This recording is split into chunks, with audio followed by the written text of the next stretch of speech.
no, it's not you, it's me. অস্ত্রোপচার করে নিতম্বের আকৃতি বৃদ্ধি করেছেন।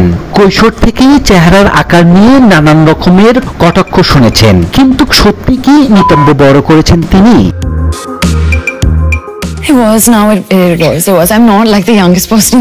সম্প্রতি এক সাক্ষাৎকারেই খোলাখুলি কথা বললেন অভিনেত্রী অনন্যা পান্ডে। একটা সময়ে ক্ষীণদেহী হিসেবে বলে নানান রকমের কটাক্ষ শুনতে হয়েছে তাকে। Make fun about that and they were like, oh, you have chicken legs and you like look like a matchstick and you're like. অভিনেত্রী অনন্যা পান্ডে বলছে, তখন আমার 18-19 বছর বয়স, খুব রোগা ছিলাম আমি, সেটা নিয়ে মশকরা করা হতো।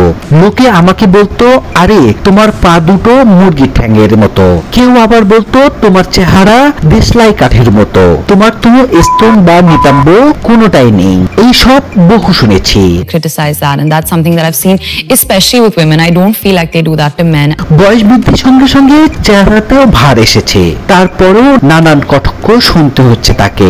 অনন্যার কথায় আমি স্বাভাবিকভাবে বড় হচ্ছি, আমার চেহারাও ভারী হচ্ছে স্বাভাবিকভাবে, কিন্তু বলা হচ্ছে আমি নাকি অস্ত্রোপচার করিয়ে নিতম্বের আকার বৃদ্ধি করেছি। মানুষ যাই করবে, দেখতে যেমনই লাগুক, কটাক্ষ শুনতে হবে, কিন্তু সমালোচনা করবেই।